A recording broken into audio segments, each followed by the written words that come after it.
Recibimos a Marcelo Elizondo, experto en comercio exterior, que nos va a ayudar a entender si funciona y por cuánto tiempo. Por ejemplo, y esto es lo primero que te comparto, este dólar soja 2, en vez de plan platita, plan sojita 2, hoy el central saldo comprador 122 millones de dólares. ¿Cuánta durabilidad tiene esto? ¿Para cuánto alcanza? El dólar soja es un instrumento de muy corto plazo, de hecho está planteado por un periodo de tiempo corto, hasta fin de año, que trata de permitir que el exportador consiga en pesos un precio más cercano al que conseguiría si vendiera los dólares que él logra obtener por las operaciones de venta en el exterior en el mercado. Entonces el dólar soja trata de achicar la diferencia. Todavía la diferencia es muy grande.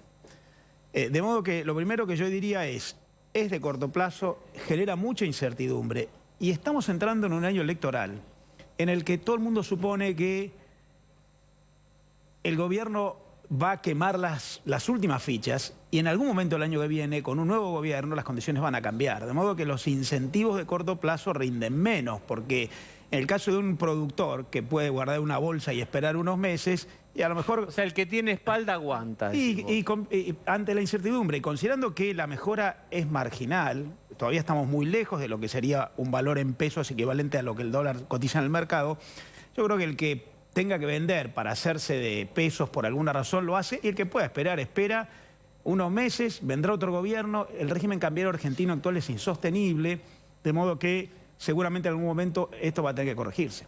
Bien. Y puede funcionar este plan Massa, que es muy de apuchito, es decir, ahora el gobierno dice queremos 3.000 millones de dólares porque necesitamos eso, pero lo que se sabe es que tenemos una necesidad muy fuerte, no solo este mes, sino en adelante. Y el mundo es un mundo que es más complicado quizá que este año que pasó, lo que se asoma para el año que viene. Entonces la pregunta es, ¿pueden estos planes soja 1, soja 2, etcétera, reemplazar un cambio más profundo, como sería unificar el tipo de cambio, una devaluación, lo que fuera, y que llegue bien el gobierno a diciembre, o esto en algún momento se va a agotar el año que viene?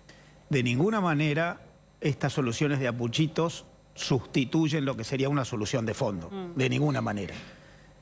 De hecho, este tipo de instrumentos como el dólar soja genera una especie de solución paradójica. En el corto plazo es un incentivo, menor, pero incentivo al fin, pero en largo plazo lo que estás mostrando es que el tipo de cambio oficial ni el propio gobierno cree que sea sostenible, porque te lo tiene que ajustar, aunque sea parcialmente, con una modalidad que nunca se ha visto en el mundo, que es una devaluación temporal, y después se reevalúa una vez que el dólar soja deja de tener vigencia. Vos estás dando la señal de, te doy una soga, pero después te la quito, pero al darte la soga estoy reconociendo que el sistema no es sostenible, estás dando una señal muy contundente, lo cual para el productor o para quien tiene que invertir o comerciar o tiene que tomar cualquier decisión económica, lo primero que vos decís es, bueno, el propio gobierno sabe que esto no funciona, de modo que la solución de apoyitos no corrige el problema de fondo. El problema de fondo es muy serio, es de difícil corrección, porque el ajuste cambiario que la Argentina necesita, si ocurre en el marco de los desequilibrios macroeconómicos que tiene la Argentina hoy, puede generar efectos muy serios, de modo que hay que resolver en paquete el problema fiscal, monetario, regulativo, de vinculación externa, cambiario, y no una cosa en lugar de otras. Por lo tanto, la sensación que yo tengo es que acá se necesita un programa muy consistente, mucha legitimidad y tiempo, y el gobierno no tiene tiempo. Ahora, Elizondo, medidas como este dólar soja, así, en un momento se tiene que acabar, porque aparte el campo, todo el sector productivo va a tener un problema serio el año que viene, sequía, falta de lluvia en estos momentos. Eso va a cambiar una realidad de los dólares que el campo le aportan a toda la economía, ¿no? Efectivamente. La Argentina este año va a exportar unos 90.000 millones de dólares, quizás un poquitito menos, pero redondeemos en 90.000 millones de dólares. 2/3 de eso tiene origen en lo agropecuario. O es agropecuario directo o es producido con insumos agropecuarios como harinas o aceites o jugos o vinos o carnes procesadas. De modo que el componente agropecuario es muy importante para la entrada de dólares. La Argentina solo tiene dólares por la vía comercial. Otros países consiguen dólares por otras vías. Ingreso de operaciones financieras, ingreso de capitales, inversión extranjera directa. La Argentina no tiene eso, solamente los comerciales. Ese alto componente de exportaciones de origen agrícola está afectado ahora por distintos motivos. El principal es la sequía, que está reduciendo la capacidad productiva. De modo que acá tenemos una conjunción de problemas. Uno es el atraso cambiario, el complejo sistema regulativo. No nos olvidemos que todavía hay restricciones a exportaciones, en carnes, por ejemplo, o en trigos. Y el problema productivo climático. En adelante, lo que el gobierno tiene que hacer entonces es generar incentivos. Si no genera incentivos al problema productivo, le va a generar el problema comercial. Efectivamente, esto no es sostenible en el tiempo. Y el principal problema es que de esto dependen los dólares que la Argentina necesita. Por lo que a mí me parece que lo que el gobierno está mostrando es el sistema no es sostenible, hay que buscar una solución. La solución de fondo probablemente sea hoy muy poco apropiada, muy poco oportuna, por distintos motivos, y entonces va a ir dando soluciones de corto plazo. Estas soluciones de corto plazo van a generar poco alivio, y el problema del año que viene en términos de escasez de dólares va a ser muy serio, porque se conjuga lo doméstico productivo, lo regulativo y lo internacional. Se espera precios menos elevados, demanda mundial un poco más debilitada por el contexto internacional, de modo que estas cosas... Pero en lo concreto, y hoy voy a Osvaldo, ¿qué cosas pueden empezar a faltar que no estén faltando hoy por dólares escasos?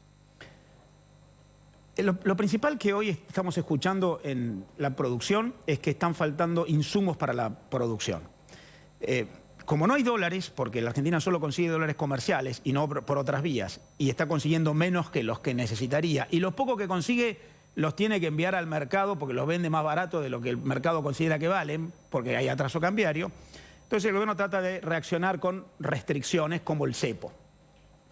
El cepo afecta a distintas operaciones, una de ellas son las importaciones. De modo que acá tenemos problemas de largo plazo, por ejemplo, hay menos inversión. Cuando uno no puede importar máquinas, invierte menos. Eso no se nota en el corto plazo. Y hay restricciones de corto plazo, como son los insumos. Yo no puedo producir si no tengo los bienes intermedios. Todo producto tiene algún componente importado. Hoy lo primero que escuchamos es que muchas industrias, por ejemplo, la industria metalmecánica, la línea blanca, algunos del sector automotriz, están diciendo, me faltan insumos. De modo que me parece que el gobierno está dando y quitando en un mecanismo de administración del comercio que es muy dañino y que contribuye a que tengamos esta desaceleración económica. Hoy la economía está planchada, mes a mes crece cero y tiene varias razones. Una de ellas es la dificultad de acceso a insumos. Hoy ninguna economía en ningún lugar del mundo puede funcionar sin vinculación externa, sin comprar y vender con el exterior, y el cepo en ese sentido es un gran problema. Usted dice que esto no es sostenible en el tiempo.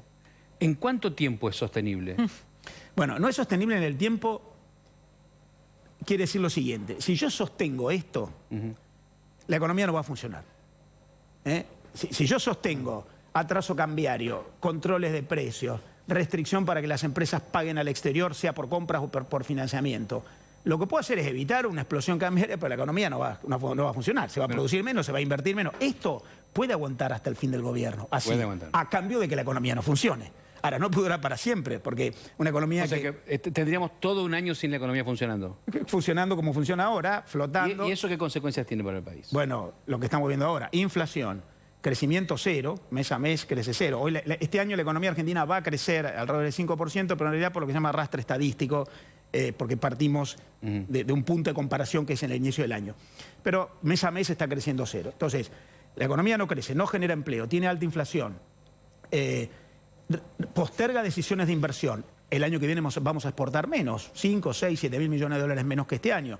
Por lo tanto, para contener la presión cambiaria, estoy adormeciendo la economía por otro lado, y entonces el costo que se paga es caro. ¿Puede un país tener la economía dormida durante un año?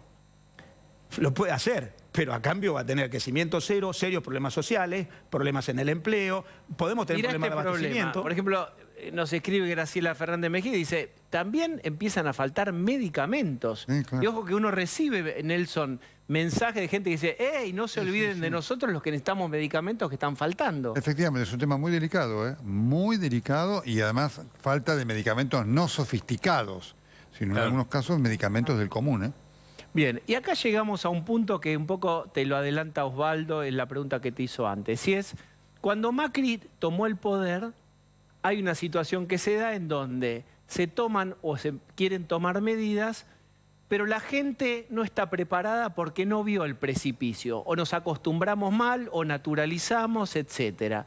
¿Qué es ver el precipicio en Argentina? Supongo que ahí el 2001... las motos a contramano, las vidrieras rotas, el club del trueque, es decir, escenas muy visuales de crisis, por supuesto muchas provocadas en ese entonces. ¿Hay abismo ahora o no? Te lo pregunto porque si cambia el gobierno y quiere tomar medidas, hay que ver si la gente acompaña. ¿Gente quiere una receta médica o quiere un cirujano? Son cosas distintas. Fernando Henrique Cardoso, el expresidente brasileño, cuando puso en marcha un programa de reformas muy contundente en Brasil, dijo: gobernar es explicar. Se habla mucho en la Argentina que se necesitan consensos. Se necesitan, pero también se necesitan liderazgos. No se puede poner en marcha un programa de reformas ambicioso como la Argentina necesita, y lo necesita por los resultados, no por preferencias ideológicas, porque la economía no crece hace 10 años, no genera empleo en el sector privado hace 10 años, porque pierde el tren de la revolución tecnológica mundial, porque tenemos que incremento de la pobreza. Por lo tanto, se necesita hacer algo. Eso no se puede hacer sin liderazgo. Acá hay que tener un programa, un equipo muy preparado y mucha capacidad de comunicación. Y hay que hacerlo. Por lo tanto, eso de, bueno, hay que tratar de evitar costos políticos, ser políticamente correcto, lamentablemente no funciona. De modo que quien quiera poner en marcha esto, sea el próximo presidente, sea el próximo ministro de Economía o quien fuere, va a tener que ejercer un liderazgo para explicar y consumir capital político. Está bien, pero Elizondo, Consumir, hasta espera, ahora- ahí voy con Pablo. Consumir capital político, ¿qué quiere decir? Porque nadie quiere gastar capital político y de entrada. Pero, Diego, Porque tenés a los lobos acechando también. yo te digo, la opción es consumo capital político por las reformas que implemento o consumo capital político porque no implemento reformas y tengo una crisis inminente. No hay una opción entre, bueno, evito el costo y vivimos bien. Bueno, la opción o no hay, elijo el costo. pero acá vemos que lo van empujando con la panza hasta llegar a diciembre del año que viene. Pero lo va empujando un gobierno que en la adhesión popular está cada vez más débil. Y para llegar, no para arrancar. Yo creo que, ojo, el próximo gobierno va a tener que poner en marcha un sistema de reformas porque se lo van a exigir. También todos, incluso lo que llamamos el mercado, es un poco menos exigente con un gobierno que está en la última etapa, lo que se llama pato rengo. Entonces, al que venga le van a exigir mucho más. De modo que no hay una opción entre consumo capital político o no. Lo vas a consumir o por hacer las reformas o por no hacer Está las bien, pero reformas. yo tomo eso y digo, ¿quién está de la oposición hoy diciendo voy a asumir costo político porque voy a hacer tal reforma, tal otra? Hay consignas, Macri acá... Patricia Macri acá está decía diciendo, aerolíneas, Macri. ponían discusión aerolíneas, Patricia dice voy a mandar los generales... Pero nadie dice, bueno, yo voy a hacer esto, y voy a impulsar una reforma laboral que es una discusión Milei. que hay hoy, digo, de los que realmente pueden ser poder. Nadie está jugándose diciendo a costa de me banco, pero voy a hacer tal cosa, por eso quiero ser presidente. Pero estamos hoy en un momento de la sociedad como lo que decía Menem, si digo lo que iba a hacer no me votaban. Claro, pero yo ¿Estamos siempre en ese digo... mismo momento? Yo siempre digo acá... ¿Por qué no ¿quién preguntan al dice- invitado? Esperá, yo digo, Sugiero. ¿quién dice acá, yo quiero que las legislaturas, cuando sea gobierno, gasten la mitad de lo que gastan? Porque no gastan nada más que el Estado Nacional, ¿eh? La municipalidad, la legislatura de todo el país. ¿Quién se banca eso? Nadie se banca esa discusión, ¿eh? Algunos lo dicen, pero todavía los mensajes políticos son poco contundentes. Yo creo que no se trata de tirar alguna consigna al aire, sino de generar un programa. Acá la Argentina necesita poner en orden las cuentas públicas, reducir el peso del Estado que ahoga la actividad privada, generar una reforma regulativa que aliente la iniciativa privada y no la obstruya como hoy, abrir la economía al mundo. Todo eso requiere reformas muy contundentes, muy consistentes. No es solamente acomodar un par de números. Y me parece que eso requiere de parte de los candidatos mostrar un equipo, un programa y mucha legitimidad y credibilidad. Tenemos un serio riesgo porque la Argentina yo creo que llega a la asunción del próximo gobierno en una instancia muy compleja, con muy poco margen. Entonces se necesita un cirujano con mucha precisión, un equipo y mucha legitimidad, no solamente en términos políticos, populares, sino en términos de credibilidad en los actores económicos. No es un par de consignas por ahí, es algo muy contundente. Y no es corregir un par de números, es mucho más. De modo que yo espero que en la campaña electoral empiecen a comunicarse estas cosas, porque, insisto, quien asuma va a tener que pisar callos y si quiere evitar los costos de las reformas, se va a comer los costos de no reformar, porque además nos los estamos comiendo día a día. La Argentina tiene una economía que no crece, que destruye empleo, que tiene muy baja tasa de inversión, que no puede evitar que la pobreza crezca, hay un enorme descontento. Entonces, a veces, un programa, señales, legitimidad, credibilidad, aún con un ajuste de cinturón, genera un poco de expectativas, que en la economía es muy importante. Pero eso requiere ser muy claro, muy contundente, muy preciso, muy transparente. No hay tiempo para eufemismos. E insisto, en la Argentina se habla mucho de consensos, está muy bien, pero hay que empezar a hablar de liderazgos. Quien ponga en marcha un programa de reforma necesita liderazgo. Marcelo, muchísimas gracias. Un gusto. Nelson, muchísimas gracias. Bella noche para todos ustedes.